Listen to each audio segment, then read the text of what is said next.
Urban renewal is a concept that can be interpreted in many ways depending on the context. The typical way to think of it is as rehabilitation of an urban area through renovation or replacement of underutilized space and dilapidated buildings with new housing, public buildings, or parks. This process can take place on the macro or micro level, being implemented according to comprehensive plans developed by the city or as a specific intervention by a private party. The goal of this rehabilitation is to revitalize a sense of community within the urban fabric. Urban renewal is often part of the gentrification process. This has led some to question the efficacy of the process in harboring a sense of community and believe that urban renewal can overlook the true needs of the community.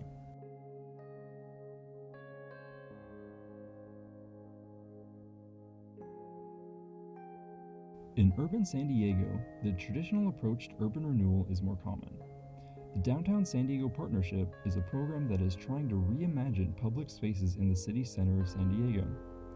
The temporary interventions that are being introduced under this program are meant to create lasting impressions on the people of San Diego to try and establish a language of permanent public spaces in the future. Moving parklets and pocket park are interventions that have been implemented under the downtown partnerships.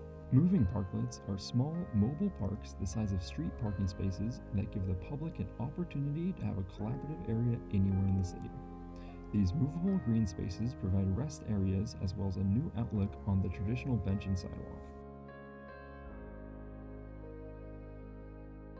Pocket Park is a small 2,500 square foot mini park that provides a safe space for downtown residents to play and soak in the sun, despite being in a densely populated urban neighborhood.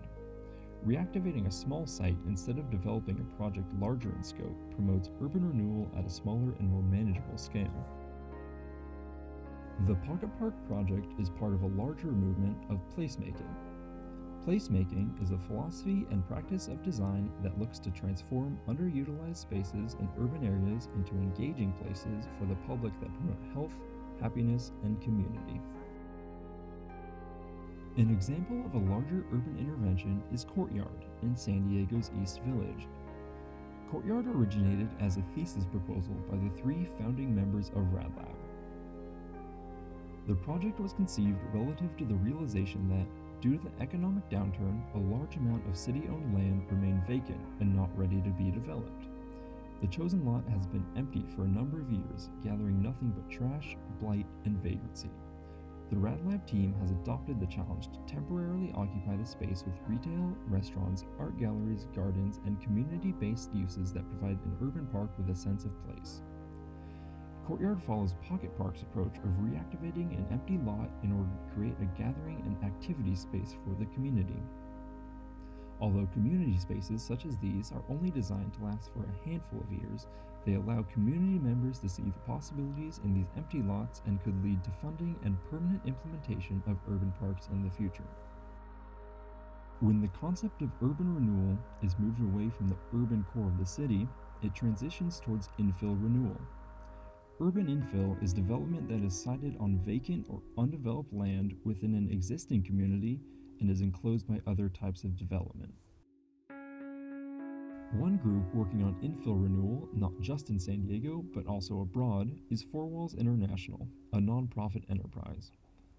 Four Walls empowers socially and environmentally degraded communities to turn trash and other waste into the building blocks for community centers, schools, creative gathering places, infrastructure improvements, affordable housing, and other infill development projects. These projects promote a higher quality of life, environmental stewardship, and improved access to water, food, shelter, and sanitation. Four Walls International's approach to their urban infill projects is to first engage the community in order to ensure a locally relevant and locally powered project. Then, they want to unite government, philanthropy, the private sector, and local leaders around a cohesive community vision. Third is to collect waste materials around and within the community. Lastly, the waste materials are reused to build and realize the community vision through educational community workdays. To get a sense of their contribution to the restoration of San Diego's socially and environmentally degraded areas, we interviewed Waylon Matson of Four Walls International. Attempts to draw attention to community-led direction into source managing waste within communities and using it in the most efficient and the most productive fashion. At the same time, cleaning up the environment. Hopefully unifying it and drawing attention to some serious waste issues and some serious environmental struggles that the Tijuana River in general and the world. I mean, Tijuana is kind of a microcosm of the world. So using this as a kind of sort of a template and as a showcase of how binational approaches can solve and resolve some of these issues before it enters the waste stream, then we would like to take that abroad and use that not only just here in Tijuana but across the globe.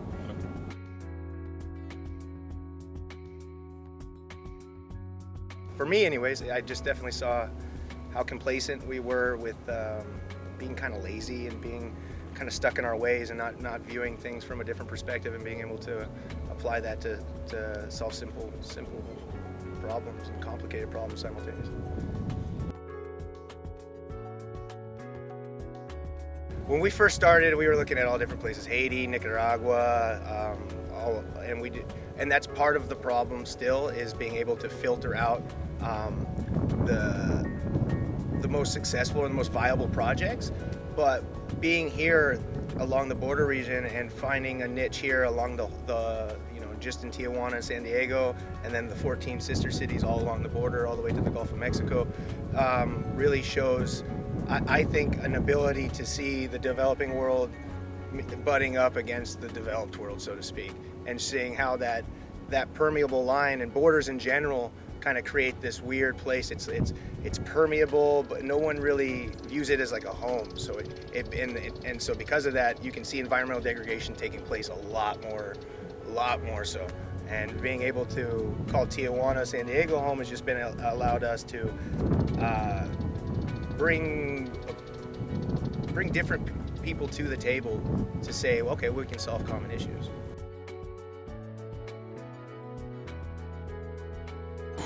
It depends on the PR too, so a lot of that comes into like a marketing side. So as long as a lot of people get the word out and we have enough time to do the organizational stuff to get groups out, it goes really well. And I would say it's like up to 60 to 70% a lot of the times. And that's on both sides of the border. A lot of the times there is some governmental assistance in Mexico on things like this, where you don't see a government being able to give 40 to 100 people a half-day salary to be able to come out and help on a project here in the States. So it's a lot more around student groups like yourselves, community outreach groups, companies that are trying to do some social responsibility and some like team building stuff. That groups like that have been a big ally of ours.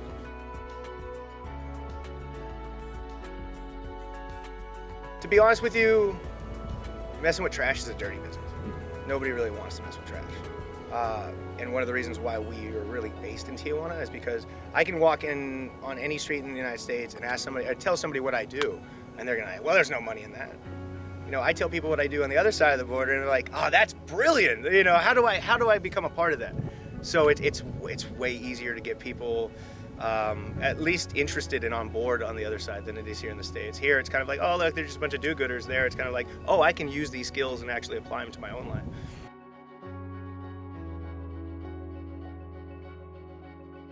A big portion of what we want to do is create something that's self-perpetuating, a self-replicating model, so that we can just go and then do a few workshops and a few other projects down the road somewhere else, and then eventually it creates its own little systemic node of sorts, where you see people actually utilizing the skills that they've been able to pick up and then apply it to their community. Okay.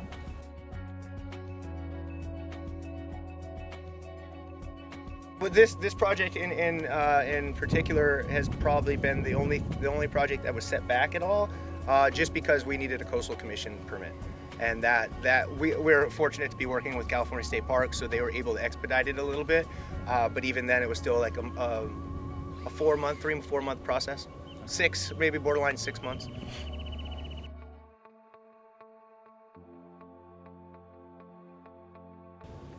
The problem is funding. Yes and no. Yes, in the sense that the more projects like this we do and the more attention we get, more and more people are interested. but at the same time, it always does either cost something on the front end, be it operational costs or material costs, to actually get these projects started. So yes, in the sense that like the more projects we do like this, the more attention, the more people get interested. But no, in the fact that that just creates a lot of things that are just kind of at the beginning level and never really breaking ground. So it's kind of, and then that becomes down to really getting somebody to the point where we have to build their capacity and then focus on that before any project can actually get started.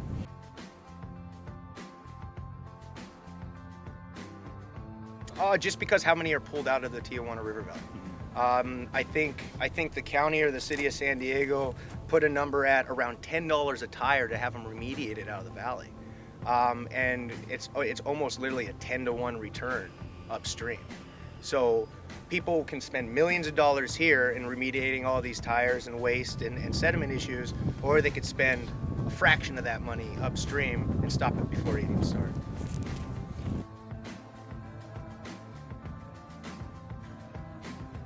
Well, those were all source managed upstream. So basically we were able to go into the community. A portion, I would say around 60% was done by actually remediating trash within the watershed. The other 40 was actually home consumed products that they then stuffed themselves. Okay. And we monetized it at some level. It takes me about 15 minutes if I have a solid stack of trash to create a bottle break. So I based that off of the common wage in Mexico, and then to put that into time to kind of equate it, kids loved it. All the kids would come, and it was kind of like their little way to get some, extra money for candy or whatever. And then before there was other people that were like, well, if I did this myself, I could have a home in a couple of years. And by the time they do that, if they created a small Cundinia process or loan process, micro loan process, they would have the money to also cover the material, the secondary materials, which are like the concrete, and, the facial work and the facade work. Well, I think it really comes down to being culturally relative. So depending on where you're at and utilizing some of like earthen products, there's like adobe and cob and stone, natural stone work, stuff like that, and incorporating that into the building and the architectural design and process to begin with, you see a lot more success because people don't walk up and see a spaceship. They want to walk up and see a house that looks better than their neighbor's house or the same, and so when you're able to kind of tie in the local building products and apply it to that, it helps out. What we're really looking forward to, and maybe you guys could point us to the way, but dealing with either processed plastics in bulk, certain types of PET products that are melted or molded into sheets or actually structural material. There's people in Mexico doing it. There's friends of ours that have tinkered with it. Some of the machine capital costs are really expensive, but it's definitely stuff that we would like to get into, because as you see more modern looks in architecture and becoming more prevalent, then we could actually use that same plastics, maybe processed a bit, to actually create that same look.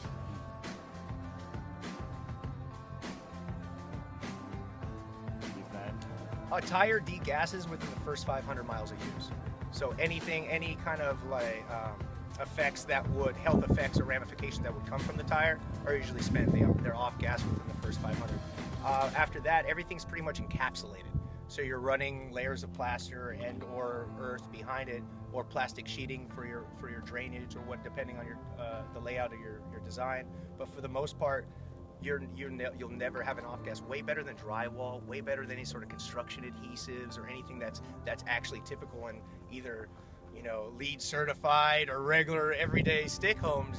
So I would say carpet for that matter. I mean, imagine doing an earthen floor compared to carpet and just seeing the toxicity levels in that structure getting measured.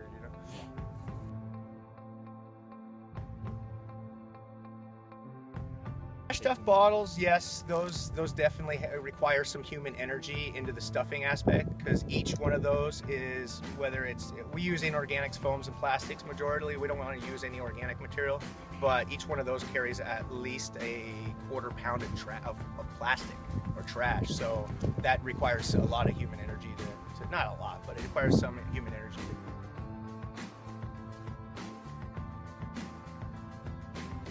Urban renewal.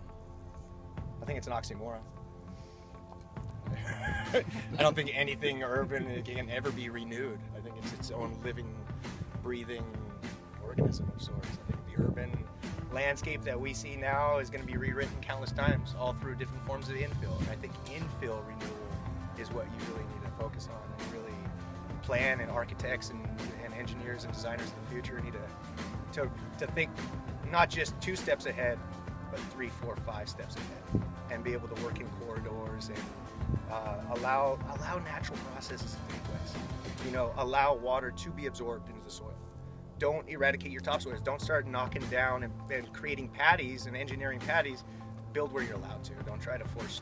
Humans are very good at forcing themselves. So I think urban renewal is forcing the hand more than anything, or gentrifying. I guess I don't know, one of the two.